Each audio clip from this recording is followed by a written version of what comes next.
a nombre de la Casa del Viaje y Berenice Lozano, nuestra directora, que nos acompaña normalmente en estos recorridos que estamos haciendo por el mundo. Ahora estamos explorando las ciudades, estampas de ciudades, y vamos a recorrer una de las regiones más inexploradas, sobre todo por turistas de América, esta región de la India llamada el Deccan, que es la península, ese triángulo que es como una punta de espada que clava la India en el corazón del Océano Índico.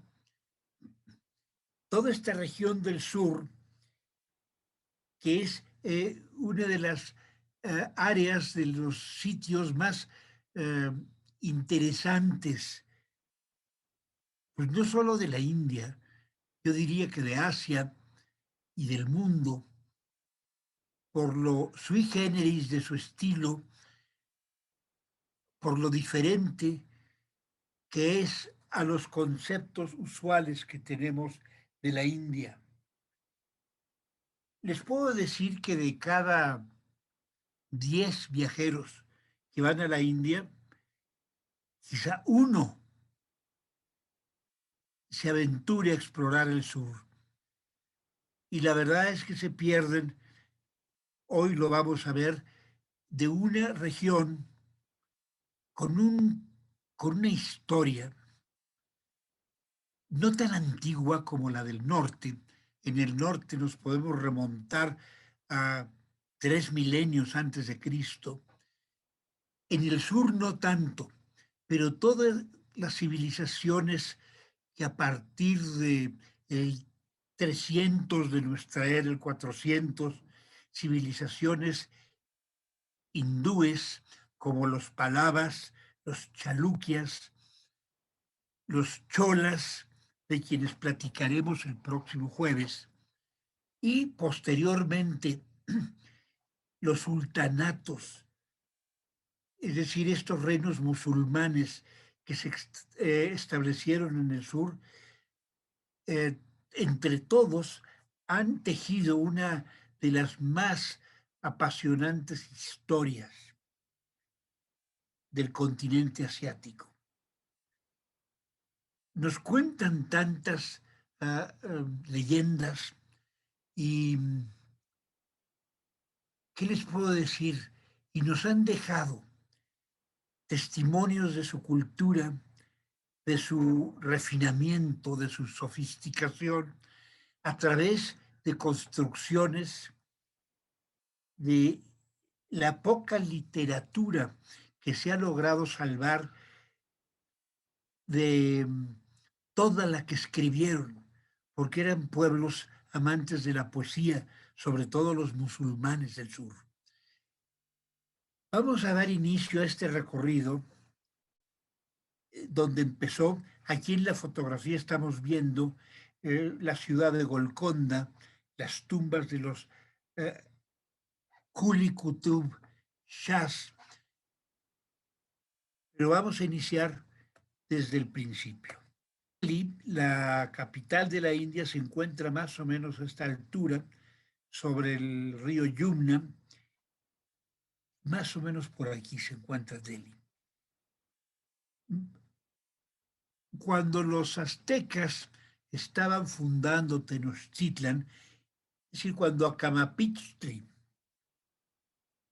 fue coronado como primer rey de los mexicas o aztecas, en la India, exactamente al otro lado del mundo, llegó al gobierno la dinastía de los Tugluks, una dinastía musulmana, y tuvieron un rey a quien se le apodó Tugluk el Loco o Mohammed el Loco. Era un hombre carismático, muy culto, era buen tipo, tenía buen porte, y mucha gente lo quería nada más de verlo, pero tenía un carácter muy desigual. De repente estallaba y cometía atrocidades, de repente se calmaba y adoptaba amistades, y en estos vaivenes de su carácter y de su intelecto, porque no nada más era eh, estallidos temperamentales, sino también sus ideas de repente eh, lo convertían en un ser impredecible, como es el hecho de que de repente se le ocurrió que él quería ser un conquistador pues más importante que, que Alejandro Magno y tener el imperio más grande de la historia, más grande que el del Genghis Khan, y decidió conquistar China, y ahí va a la conquista de China, sin tomar en cuenta que para llegar a China, China está acá, había que cruzar una muralla, la muralla más grande del mundo, que es el Himalaya. Este hombre, en su afán, en su locura, ahí va con miles de soldados a cruzar el Himalaya, empieza a subir las montañas y de repente se topa con los desfiladeros más pavorosos del mundo, con montañas cubiertas de nieve, abismos y barrancas incruzables, glaciares, ríos indomables corriendo despiadados al fondo de estas barrancas, de estos abismos, y llegó el momento en que tuvo que regresar después de haber perdido más de la mitad de su ejército. Regresó a Delhi, diríamos humildemente a Delhi, no, él estaba convencido de que su destino era conquistar el mundo, pero tenía que prepararse para ello en el futuro. Otra de sus ocurrencias geniales fue, de repente, sintió por X circunstancias, esto nunca se supo el por qué. Vamos, la razón que él daba, que Delhi estaba demasiado al norte. Delhi se encuentra más o menos por aquí, y él decía, todos mis dominios del sur los estoy descuidando. Vamos a buscar una capital que esté a la mitad del camino. Bueno, esto no está tan descabellado, pero lo descabellado fue que esta decisión la toma y hagan de cuenta eh, que de repente nuestro presidente nos dice, la capital ya no debe de estar en México, la vamos a poner en Zacatecas, que está más en el centro de la República Mexicana, para que se beneficien todos los estados del norte y no estemos tan ladeados hacia el sur en el control del gobierno y en la supervisión de los estados, que en este caso eran los estados del sur. Pero en vez de decir esto lo vamos a hacer dentro de 2 años o X, no, lo vamos a hacer exagerando un poco, lo vamos a hacer pasado mañana, por decir el mes entrante. Esta noticia fue, eh, olvídense, fue peor que una pandemia para la ciudad de Delhi. No es tan sencillo decir, vamos a cambiar. Si uno como familia, como persona, lo pensaría varias veces y a veces nos toma no un mes, sino meses o hasta años tomar la decisión de emigrar a otra parte. Imagínense una ciudad entera que en el lapso de un mes, mes y medio, tiene que moverse desde Delhi hasta por acá. Ahorita aquí estamos en el Sultanato de Berar, pero cerca del Sultanato de Berar se encuentra una ciudad que se llama Aurangabad, todavía existe, y de ahí hay una ciudad que se llamaba entonces Devangiri, donde había una fortaleza, y decidió cambiar de Delhi a Devangiri, actualmente conocida con el nombre de Daulatabad. De hecho, él le cambió el nombre de Devangiri a Daulatabad, y de ahí va por órdenes del gobierno de Mohammed de Loco, todo el pueblo. Vámonos. Gobierno, ejército, pueblo, obreros, una emigración de decenas de millares de seres humanos. Algunos iban en sus carretas, la gran mayoría a pie. Instaló incluso, él se sintió muy previsor e instaló por decir, cada 5 kilómetros, puestos de socorro, de ayuda para dar agua o alimento a quien lo necesitara. Pero un trayecto de 1,200 kilómetros a pie, así, sin previo aviso, es una decisión descabellada que costó miles, decenas de miles de vidas, para que 2 o 3 años después viera que no había sido tan buena la idea y decidió regresar al norte, a Delhi, a reestablecer la capital en Delhi. Estamos hablando, en ese tiempo los mexicas estaban fundando la Gran Tenochtitlan. Todavía era una microaldea en el año de 1320 por ahí. Y, perdón, funda, es decir, se instala en la ciudad de Daulatabad, se regresa y uno de sus lugartenientes, uno de sus principales generales, le dice: yo me quedo aquí en Daulatabad, yo ya no me regreso al norte, y él funda su propia dinastía, lo amenaza con rebelarse y con declarar la guerra. En ese momento estaba tan debilitado, tan concentrado en regresar a Delhi, Mohammed de Loco, que lo dejó a el Shah Bahman y fundó el Shah Bahman la dinastía de los Bahmánidas. La primera capital de los Bahmánidas, esto fue en Daulatabad, donde ahí formó, digamos, su corte, pero no se instaló en Daulatabad.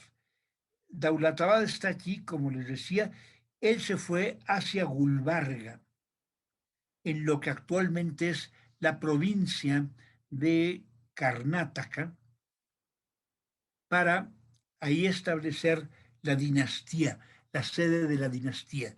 Este es el fuerte de Daulatabad.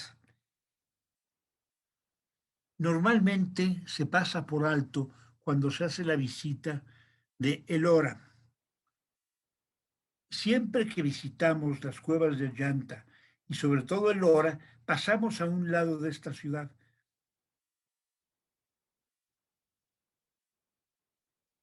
Inclusive les puedo platicar, la última vez que estuve ahí, les pregunté: ¿tienen interés de visitar el fuerte de Daulatabad? Ya la gente estaba muy cansada y como que no hubo reacción, y bueno, pues nos seguimos derecho. Se ve esta montaña, todo esto fue cortado artificialmente, fue, no es una erosión, fue taladrado, verticalizado para servir como muralla. Además, hay otras murallas abajo. Y aquí arriba se instala el fuerte de Daulatabad. Miren, esta es una foto muy elocuente de lo que les estoy diciendo. Cortan la montaña y la hacen casi inaccesible. Únicamente tiene un acceso de este lado donde se puede subir al fuerte, acá está el fuerte. Es uno de los fuertes más eh, terribles, más, ¿qué les puedo decir? Más inhóspitos de toda la India. Vemos todavía en pie este minarete, el Chand Mahal, el Chand Minar, es el minarete de la luna, construido en aquella época, estamos hablando mediados del siglo X, del siglo XIV, y aquí está la entrada al fuerte de Daulatabad. Hay pasajes, hay caminos y hay escaleras el fuerte de Daulatabad que aún entrando con una antorcha, no se puede alcanzar a ver bien el suelo. Y hay partes en que de repente ya no hay escalón, sino un hueco, digamos, un pozo, para que los invasores cayeran a ese pozo y no se puede ver. Entonces era como un riesgo, se arriesgaba la vida entrando a este fuerte y hasta el fondo estaban las mazmorras, las cárceles. En esas cárceles estuvieron algunos de los personajes célebres de aquella época encarcelados. Aquí tenemos la entrada al fuerte. Es uno de los fuertes más interesantes. Como les decía, no es un fuerte amable. Pues entramos y lo primero que nos vemos es este patio con estos hocicos de cañones apuntándonos, dándonos la bienvenida. Estas piedras ceñudas, rudas, ásperas. Lo único elegante y fino de este fuerte es este minarete, el minarete de la luna. Hay partes en el fondo, en las mazmorras o cerca de las mazmorras, que son estos, eran depósitos de agua, pero en tiempos de guerra se utilizaban también como escondites. Esta es la firma de Bahman, el el general que se separó de Mohammed de Loco para fundar la dinastía de los Bahmánidas. Bueno, de Daulatabad nos vamos hacia Gulbarga por una carretera en la que lo más probable nos encontremos con estas tribus de nómadas que son los banjaras. Los banjaras se cree que son descendientes de los originales gitanos. Los gitanos que después emigraron a Rusia y Europa, a Hungría, a Bizancio, todavía andan caminando por las carreteras del sur de la India con sus adornos. Las mujeres siempre traen colgados collares de plata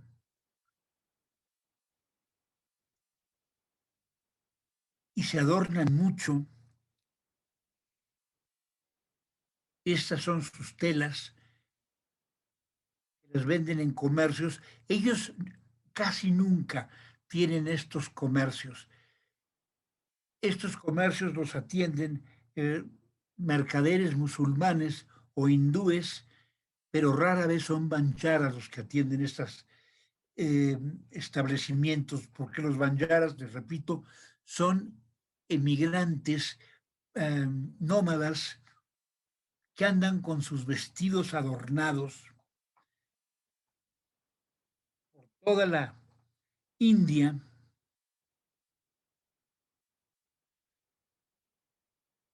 sobre todo el sur de la India, las carreteras del sur, y es parte de la belleza de este viaje a veces no se dejan tomar foto.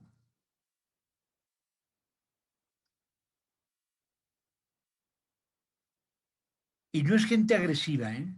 Es gente muy amable. Este es el típico atuendo de las mujeres banjaras. Ellas no usan sari. Muchas veces sus familiares les recomiendan a las chicas que se pongan sari porque todavía son objetos de una fuerte discriminación. La gente los trata mal, hay ese sentido de casta. Ellos no tienen casta, los banjaras son intocables en ese sentido. Para que las chicas sean aceptadas en las comunidades, en las ciudades, les recomiendan que usen sari, pero normalmente caen en manos de los tratantes de blancas y eh, generalmente caen en la prostitución, las pobres chicas, y a ellos son impulsadas por los familiares, pues así se convierte en una fuente de ingreso. Antes de llegar a Bidar y a Gulbarga, que fueron las primeras capitales de la dinastía Bahmánida, eh, bueno, en Bidar y también en Gulbarga vamos a encontrar esta artesanía que se llama el bidri, que son aleaciones de estaño con cobre, pero adquiere este color negro y muchas de ellas son dibujadas con diseños en plata muy elegantes. Y este es el arte de Vidri.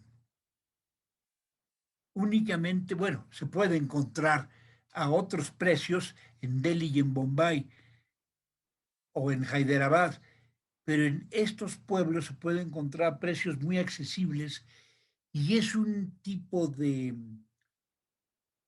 Hay hasta vajillas de esto y es un tipo de artesanía con muy buen gusto, como lo podemos ver, y única de esta región de la India.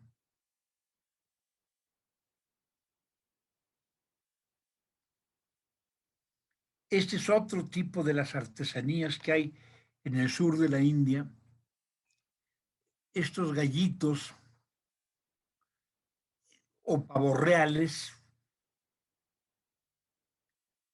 Ahorita me estaba acordando que le preguntaba yo a un mercader en la ciudad de Bidar, le preguntaba, bueno, esto es eh, gallo, ¿es dice chicken or a peacock? Y me decía que sí, a los dos que sí. Entonces, este es un gallo y además es un pavo real. De repente, en las carreteras nos encontramos con estos danzantes. Muchos de ellos se denominan a sí mismos baúls, que vienen desde Bengala, desde cerca de Calcuta.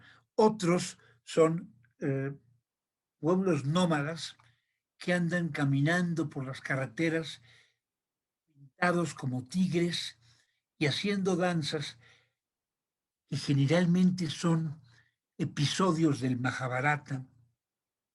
Es impresionante lo que este libro, cómo ha eh, fructificado en todo el arsenal de leyendas y de danzas típicas. Estas son algunas de las muchachas que son de la danza clásica del Bharata Natyam. No crean que es tan fácil.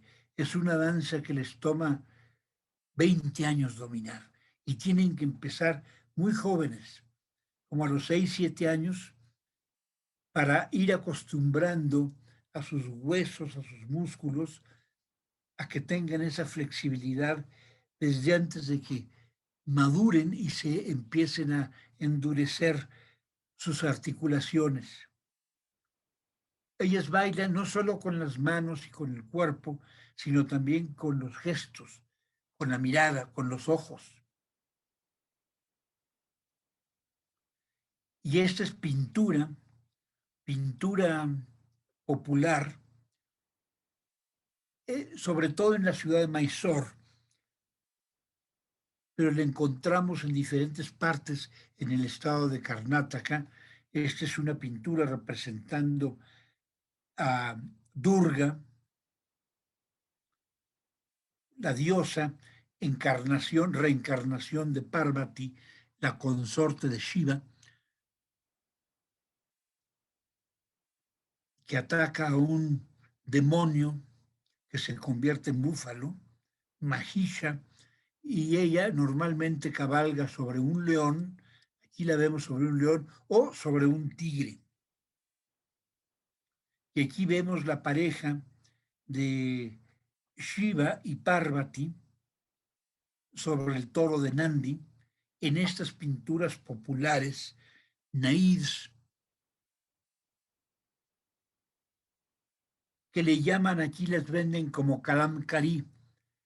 El kalamkari tiene diferentes formas y variedades en diferentes partes de la India, pero aquí en Mysore las venden como, así se las llama, kalamkari, y normalmente tiene motivos religiosos o escenas del Mahabharata. Aquí está en la mano de Shiva un venado. Y siempre me preguntan qué significa este venado. El venadito que tiene Shiva en su mano en algunas ocasiones, sobre todo en las esculturas, nunca se han puesto de acuerdo. A veces me dicen que representa cada una de las patas del venado uno de los Vedas. Otros representa el corazón, que siempre lo controla Shiva, nuestro corazón.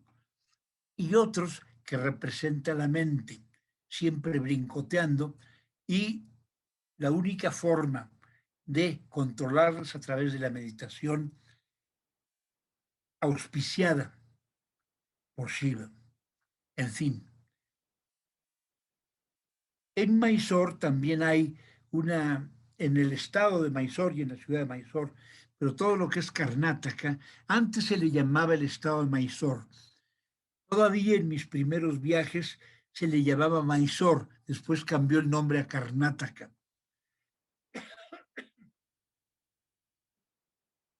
Y es otro de los productores de seda. Rivaliza con Varanasi y con Kanchipuram. Y por supuesto, si uno le pregunta a alguien de Mysore que cuál es el más fino, te va a decir que el de Mysore. En Varanasi te dicen que el de Varanasi y en Kanchipuram te dicen que el de Kanchipuram. ¿Qué les puedo decir?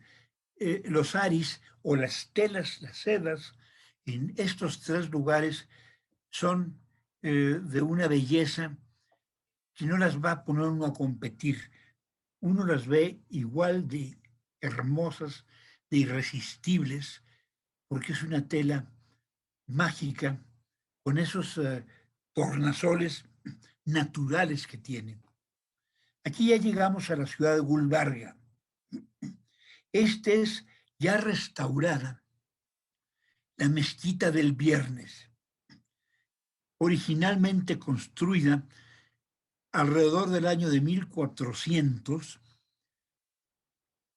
Cuando yo la conocí la primera vez, estaba totalmente eh, decaída, escarapelada. La cúpula estaba ennegrecida y chorreada, porque aquí llueve muy fuerte. Entonces era una lástima, una tristeza. Y ahora restauraron, ha recobrado su antigua belleza. Aquí la tenemos por dentro. Es la mezquita del Viernes de Gulbarga.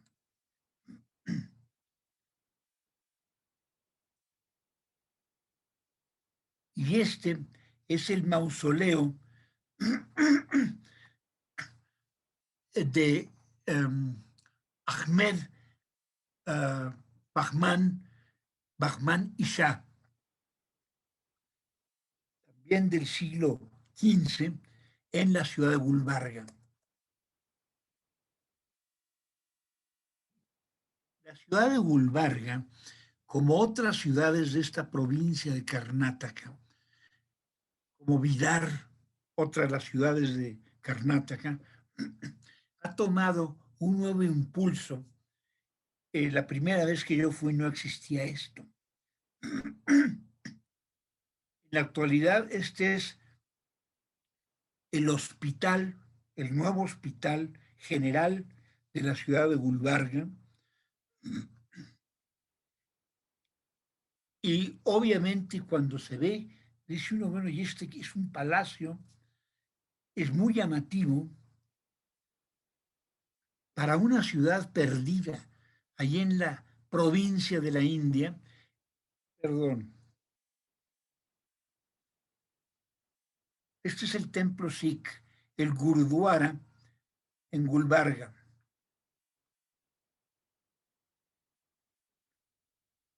Y este sí es más antiguo, este data del siglo XVIII, principios del siglo XVIII. Se puede entrar siempre que se cubran la cabeza y que mantengan cierto respeto a las costumbres de la gente. Y ya estamos en Vidar. Después de Gulbarga, los Bahmánidas se trasladaron a Vidar, donde fueron sustituidos por una nueva dinastía, que era la dinastía de los Barid Shahs. Y este es su madrasa, la madrasa de Vidar, que es enorme, es muy grande. En su tiempo fue la madrasa, es decir, la escuela islámica más grande que había en toda la India. Es posible que fuera la madrasa más grande del mundo en su tiempo. En la actualidad es un patrimonio de la humanidad, es una reliquia. Le han compuesto los jardines y esto lo hace muy agradable porque se ha rescatado del deterioro, de la incuria en la que cae estos monumentos y que son después abandonados y el tiempo y el descuido los van carcomiendo. Y no, esto se detuvo este proceso de deterioro.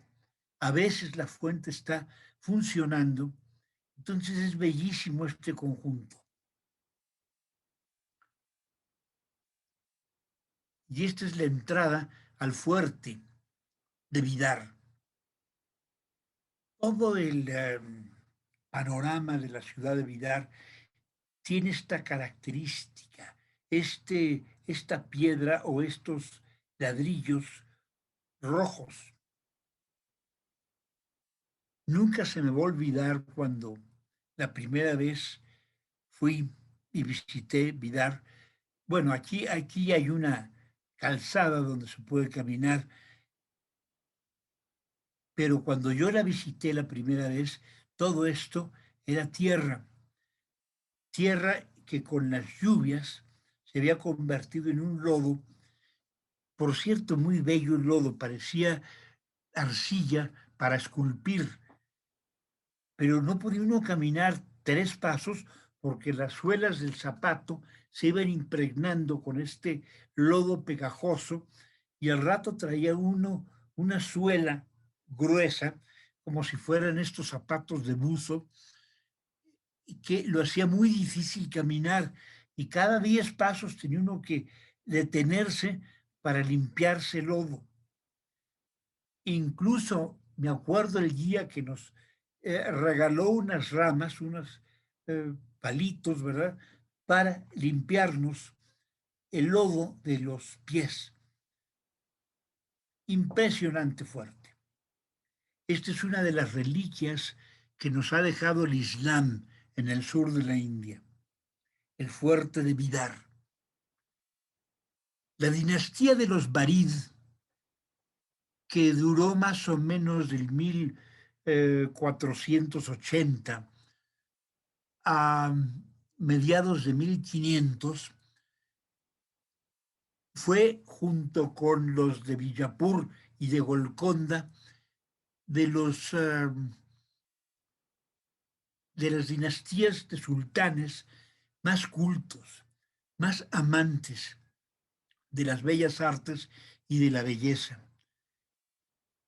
Estos sultanes, a pesar de su ferocidad y de que la guerra era casi su profesión, así como algunos vamos a la oficina, bueno, íbamos en tiempos de pandemia, pues lo haremos por Zoom, pero íbamos a la oficina, bueno, ellos iban a la guerra, era casi como su profesión. La historia de las dinastías de los sultanes del Deccan es una historia de guerras continuas entre ellos mismos. Después se juntan para derrotar a la dinastía en Vijayanagar, al reino de Vijayanagar. Y bueno, fue la única vez que se juntan,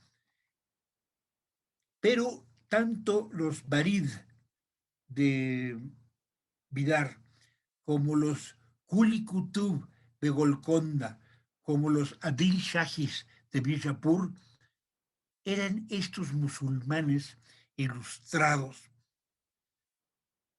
que cultivaban la danza, la poesía, incluso los mismos sultanes escribían poesía.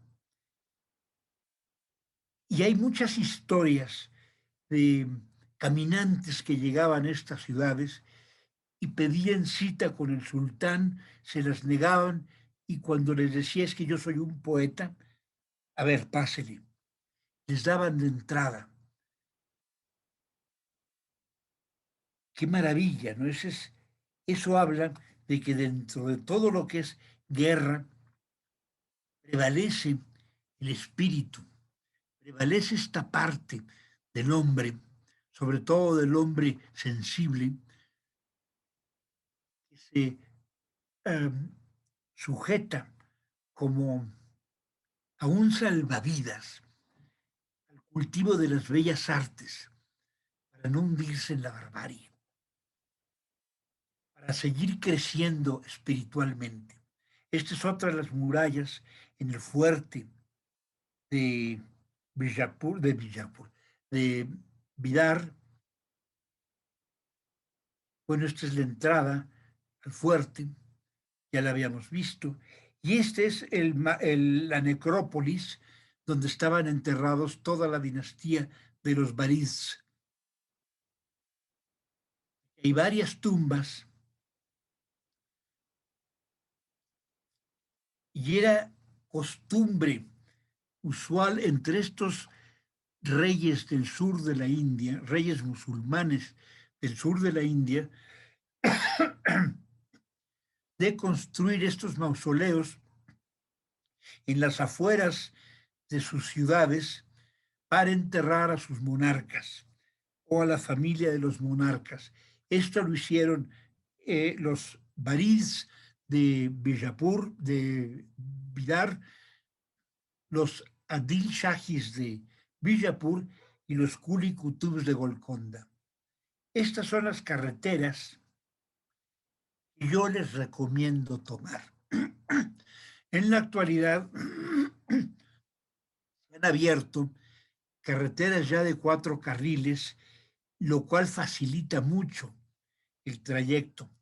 Y bueno, nos ahorran entre media hora y 1 hora para llegar de una ciudad a otra. Pero ver estas carreteras con estos árboles de banyan, el árbol sagrado a la orilla, con los plantíos de algodón, los rebaños ganado, pues es parte fascinante del hecho de viajar por el sur de la India. Por ejemplo, ver estas carretas cargadas de caña de azúcar, estos bueyes pacientes.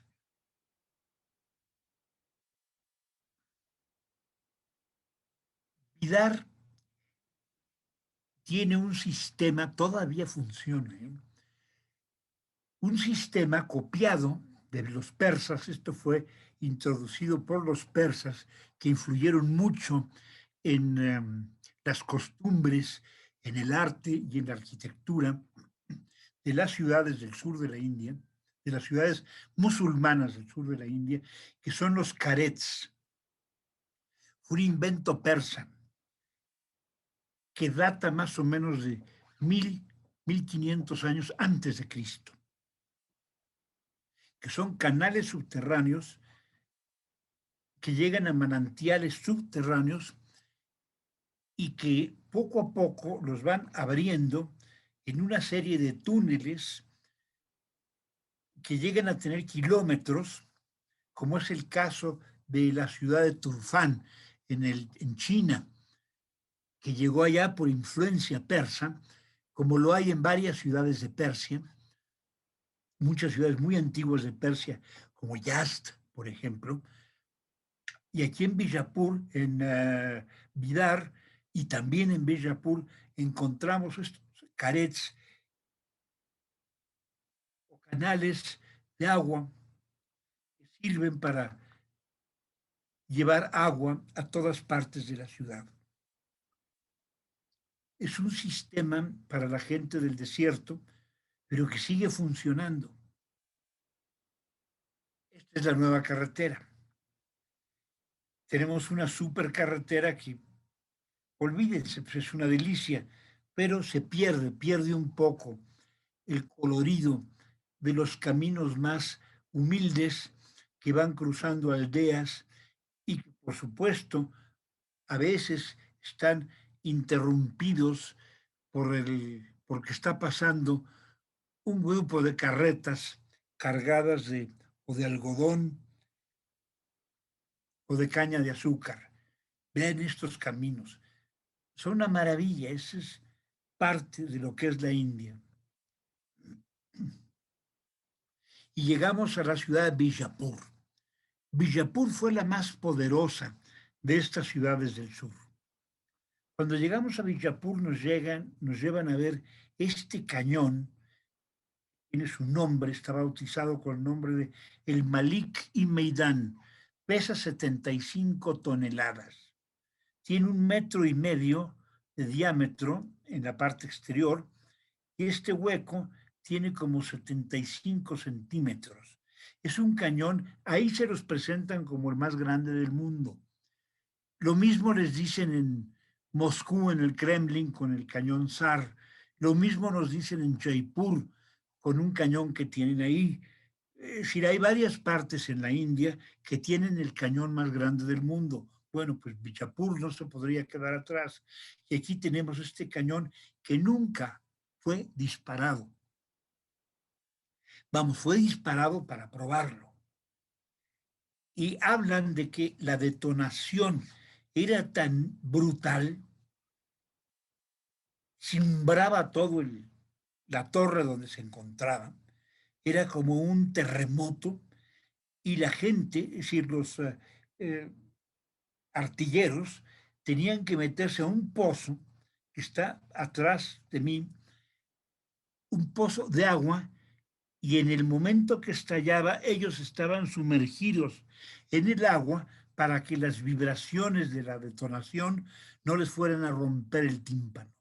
Imagínense el tronido de esta mole impresionante de acero. Fue construido en la ciudad de Ahmednagar y aquí estamos en el interior de la mezquita del Viernes de Bijapur. Bijapur fue una ciudad que en su momento de esplendor pudo haber sido comparada con Agra. Agra, la que fue capital del Imperio Mogol, y es donde está el Taj Mahal. Bueno, Bijapur era una ciudad espléndida. En la actualidad quedan algunos edificios, bueno, quedan muchos edificios, la mayoría requieren uh, ser restaurados. Afortunadamente esta mezquita y los restos de esta otra mezquita todavía se mantienen. Miren esta torre.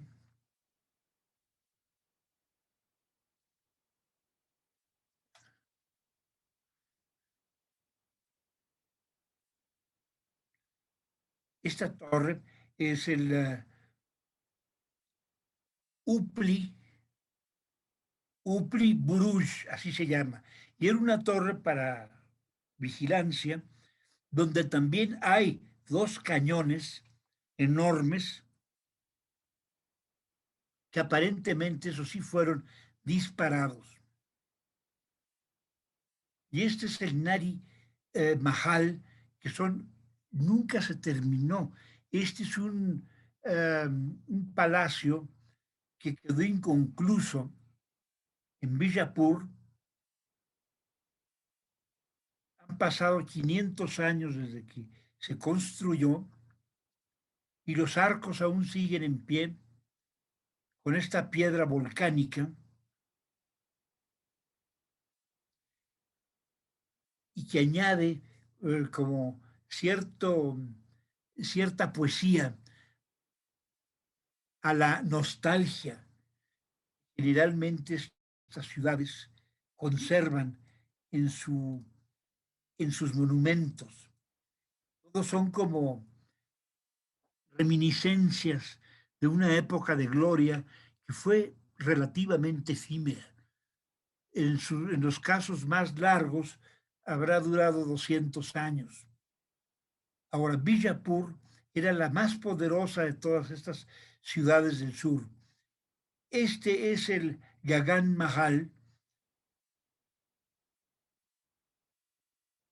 que era un palacio de los Adil Shahis de Bijapur.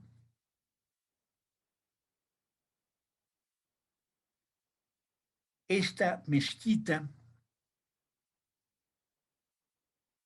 ay, perdón, esta mezquita es la mezquita del Nari Mahal. Este es el Nari Mahal. Son palacios sobrevivientes de aquella época de gloria de la ciudad de Bijapur, que nos ha legado en la actualidad tanto los palacios como gran parte de la poesía se ha logrado rescatar. Por ejemplo, en Bijapur se han encontrado más de 30,000 manuscritos llenos de poesías. Y este se llama el conjunto, todo el conjunto, el Ibrahim Rauza. Aquí está el mausoleo de Ibrahim Adil Shahi, uno de los sultanes de Bijapur, y esta es la mezquita. Siempre que construían un mausoleo, ponían junto una mezquita. Por ejemplo, en el Taj Mahal hay una mezquita al lado, una mezquita mucho más pequeña que el monumento. Aquí la mezquita es más grande que el mausoleo. Con esta arquitectura típica del sur, donde las cúpulas están puestas sobre una corona de hojas o de pétalos de loto. Aquí también, este motivo del loto en la construcción de las cúpulas de las mezquitas y de los mausoleos del sur es una influencia hindú. El pétalo era, el uso del pétalo es una flor sagrada para los hindúes, que adoptaron todos estos sultanes del sur. Aquí la tenemos en lo que es el mausoleo del Ibrahim Rauza. Y todas las cúpulas tienen estos pétalos que la soportan. Son monumentos bellísimos. No sé cómo haya evolucionado. Supe hace 2 años que había toda la intención de restaurarlos, de limpiarlos, de devolverles todo su brillo original. No sé qué haya sucedido. La pandemia paralizó la India y este es el Gol Gumbaz.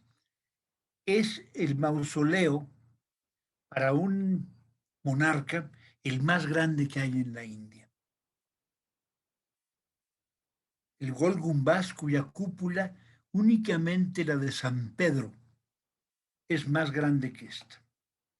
Y también, como habíamos comentado antes, aquí está esta corona de pétalos de loto que sostienen la cúpula principal y cada una de las cúpulas de los minaretes o los pseudo minaretes. Y acá se encuentra la mezquita. Esta es la tumba de Mohammed Adil Shahi en la ciudad de Bijapur. Bijapur es una ciudad llena de contrastes. Tenemos estos monumentos grandiosos eh, mezclados en un caos de ciudad.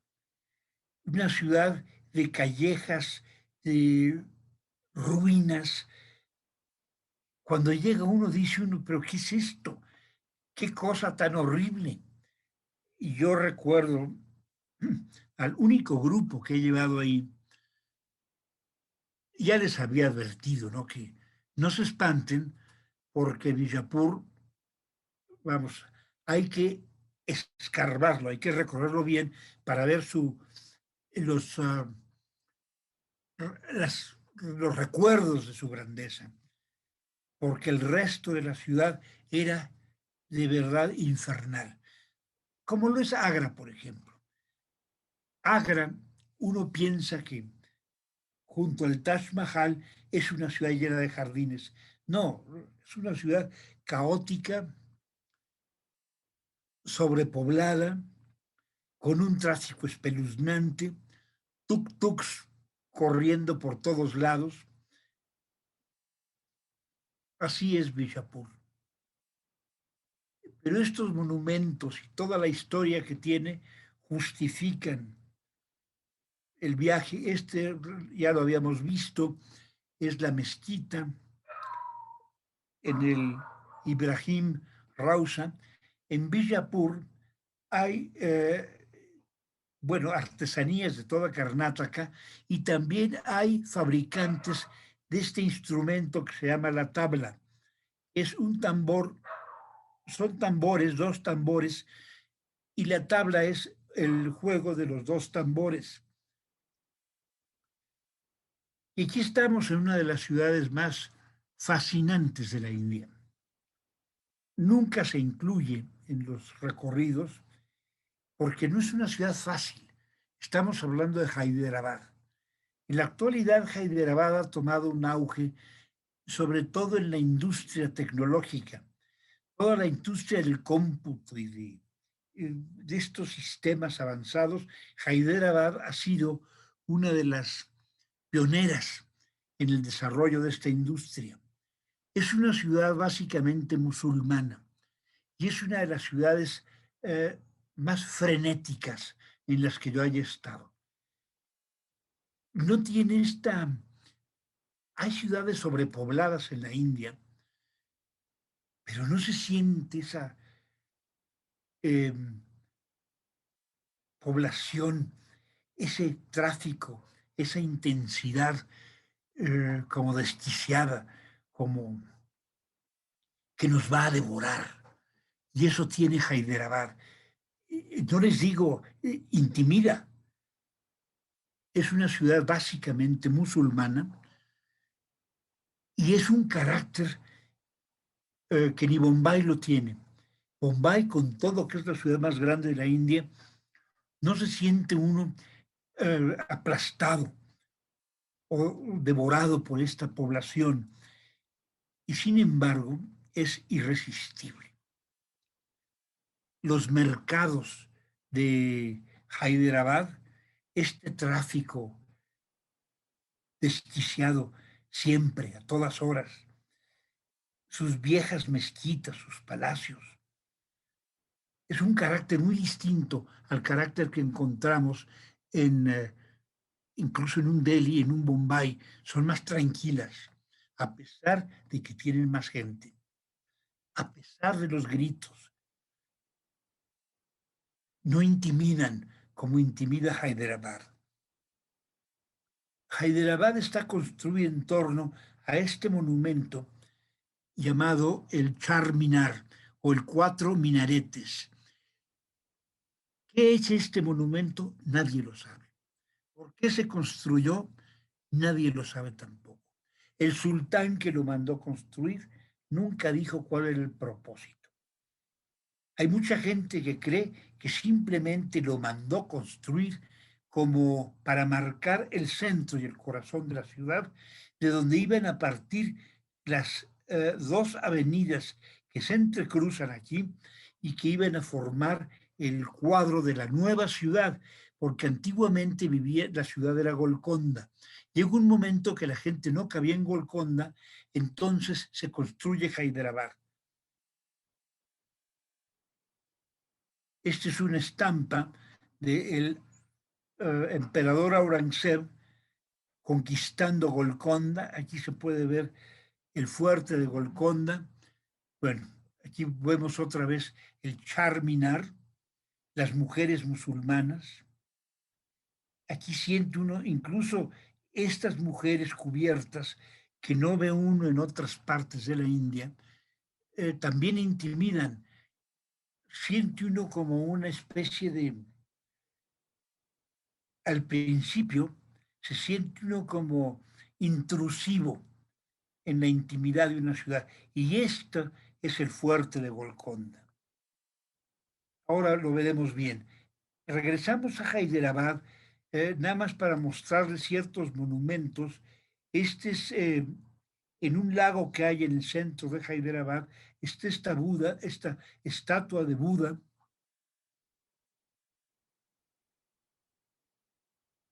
un monumento que inclusive colaboró Japón en su construcción. Y aquí tenemos desde la mezquita del viernes una vista a el Charminar,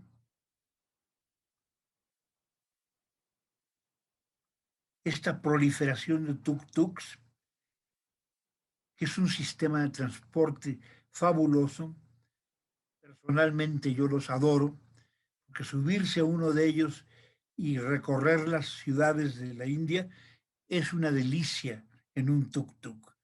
Siente uno que entran al corazón de la ciudad, se siente uno haber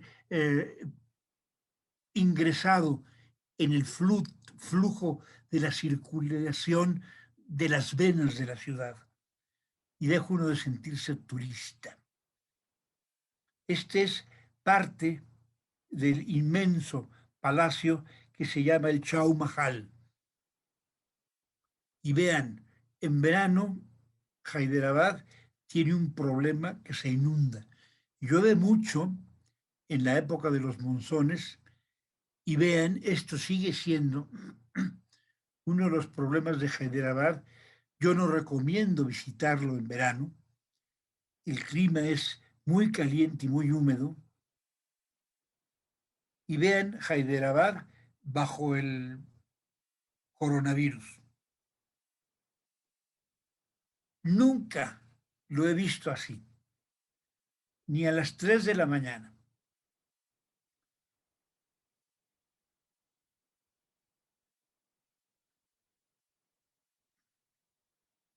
Bueno, algo que les recomiendo por ningún motivo se pierdan es la visita al mercado de perfumes de Hyderabad.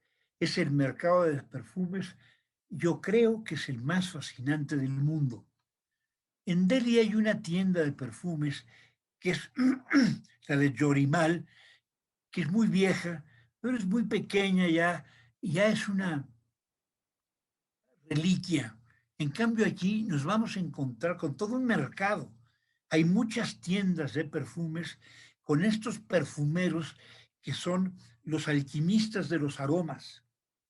Y es algo, ¿qué les puedo decir? Para todos los viajeros del mundo, irresistible ver a estos magos de los aromas haciendo sus mezclas y estamos todos siempre en suspenso a ver qué milagro acaban de inventar. Además, lo que es extraordinario, y a veces sí también nos venden los recipientes para perfumes. Los frascos tienen los diseños más extravagantes, algunos que son diseños milunanochescos, de lo más decorativo. Estos son los frascos donde están las esencias y de aquí los vierten en los pequeños frascos donde hacen las mezclas.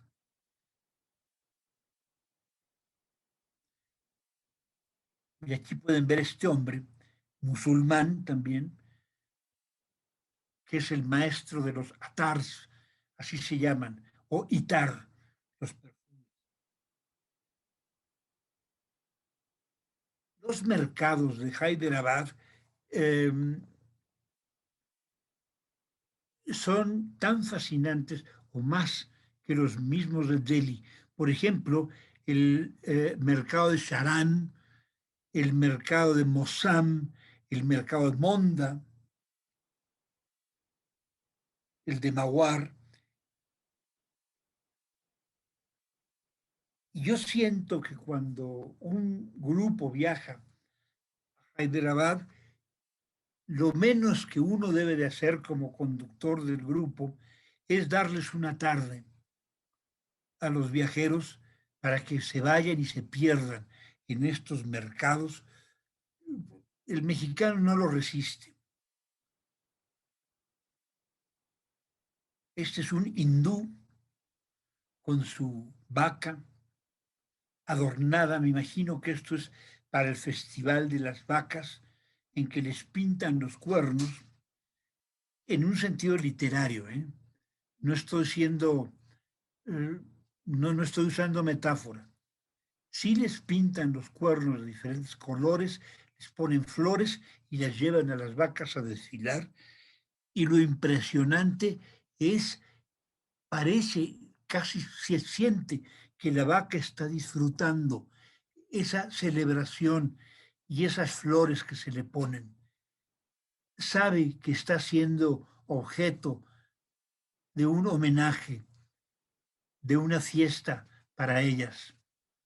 Este es el Bollywood, Ramoji, que es la sede de la industria del cine en Hyderabad.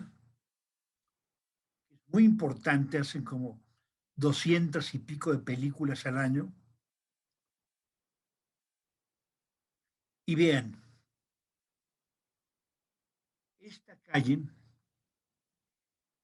Maxa, bueno, no es una calle, es una zona. Es una zona en Hyderabad, en la vieja Hyderabad, que se ha abierto para que los pintores callejeros manifiesten sus pasiones del arte. Y aquí tienen, por ejemplo, medusas, una calle con medusas.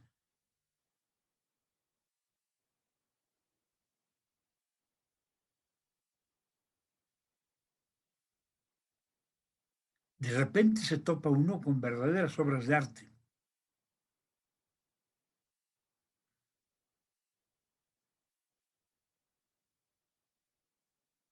Esta es eh, obligatorio recorrer las calles de este barrio de Macta.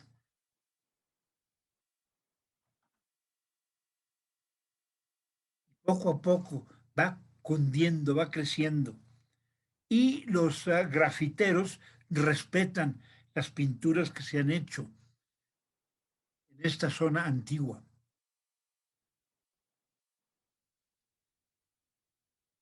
Y aquí tenemos la entrada del palacio de Chau Mahal. Ese es el palacio de Chau Mahal, el salón de recepciones, una de las alas del palacio.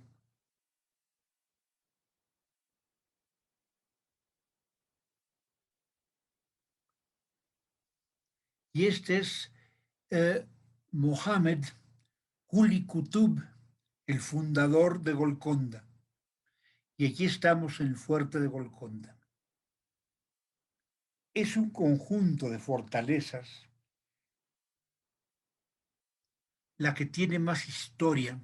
Bueno, no, aquí no, creo que estoy exagerando, pero la historia de la fortaleza de Golconda es de las historias más románticas, más fascinantes de toda la India. Recorrer esta ciudad, la ciudad fortificada, que aparentemente llega uno y de lejos se van a encontrar con pues, un cementerio de piedras. Y van a decir, ¿pero qué es esto?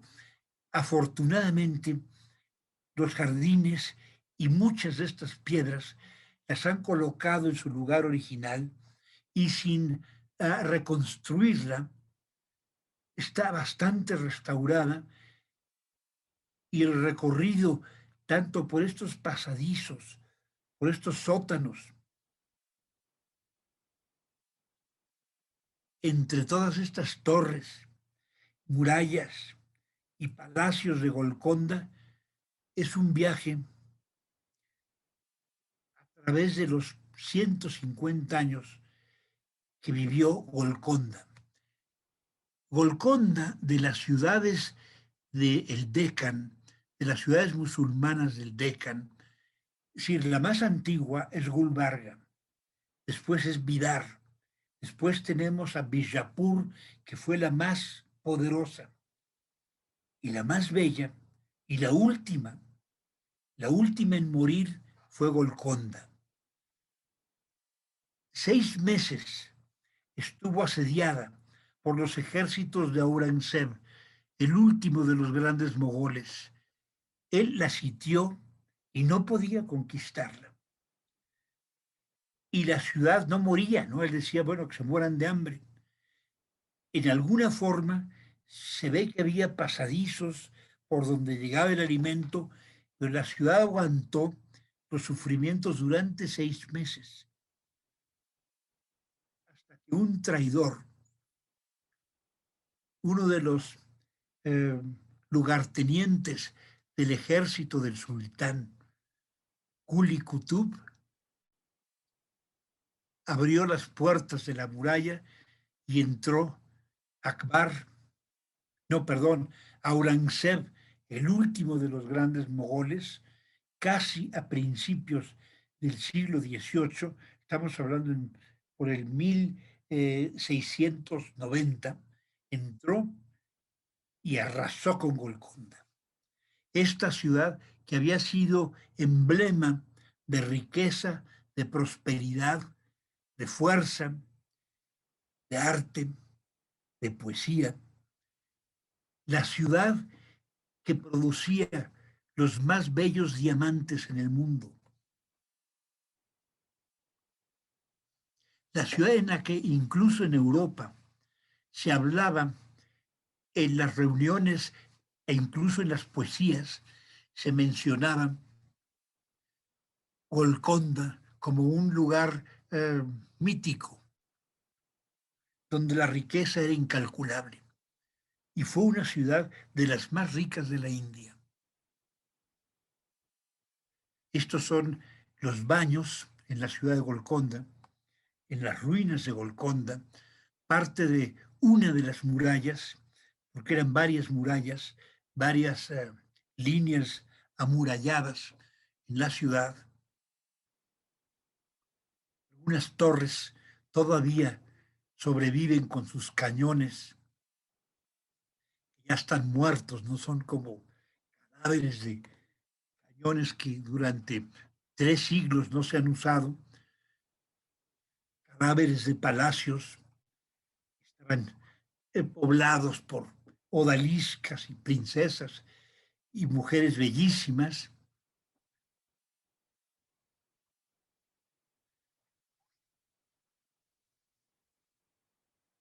Patios abandonados.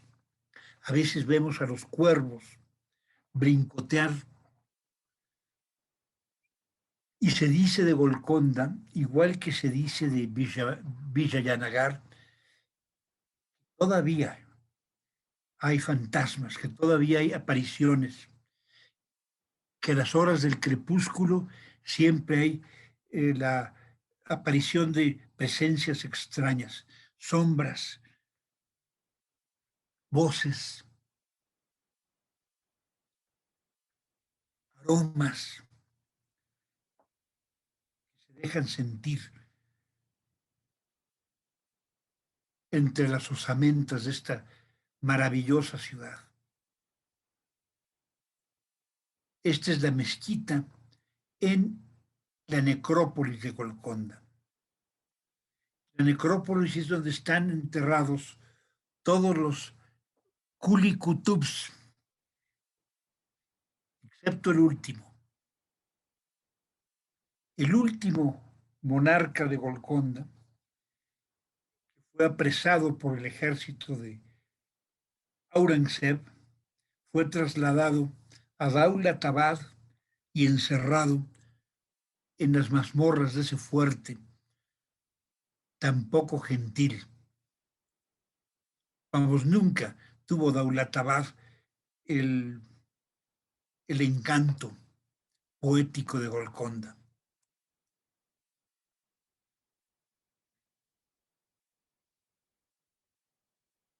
Todas estas son parte de las tumbas de la arquitectura. Yo supe que había también el proyecto de limpiarlas.